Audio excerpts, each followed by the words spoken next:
اسماعیل بن جعفر نے بیان کیا، ان سے شریک نے بیان کیا، ان سے حضرت انس بن مالک رضی اللہ عنہ نے کہ ایک شخص جمعے کے دن مسجد میں داخل ہوا۔ اب جہاں دار القضاء ہے اسی طرف کے دروازے سے وہ آیا تھا۔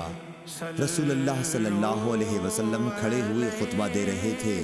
اس نے بھی کھڑے کھڑے رسول اللہ صلی اللہ علیہ وسلم کو مخاطب کیا، کہا کہ یا رسول اللہ صلی اللہ علیہ وسلم، جانور مر گئے اور راستے بند ہو گئے، اللہ تعالیٰ سے دعا کیجئے کہ ہم پر پانی برسائے۔ چنانچہ رسول اللہ صلی اللہ علیہ وسلم نے دونوں ہاتھ اٹھا کر دعا فرمائی، اے اللہ ہم پر پانی برسا، اے اللہ ہمیں سیراب کر۔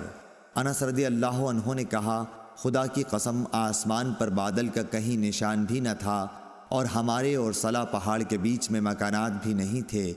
اتنے میں پہاڑ کے پیچھے سے بادل نمودار ہوا، ڈھال کی طرح آسمان کے بیچ میں پہنچ کر چاروں طرف پھیل گیا اور برسنے لگا۔ خدا کی قسم ہم نے ایک ہفتے تک سورج نہیں دیکھا۔ پھر دوسرے جمعے کو ایک شخص اسی دروازے سے داخل ہوا۔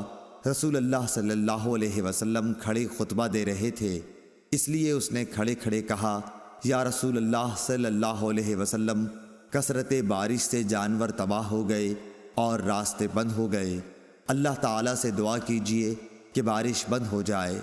رسول اللہ صلی اللہ علیہ وسلم نے دونوں ہاتھ اٹھا کر دعا کی، اے اللہ ہمارے اطراف میں بارش برسا، جہاں ضرورت ہے ہم پر نہ برسا۔ اے اللہ ٹیلوں، پہاڑیوں، وادیوں اور باغوں کو سیراب کر۔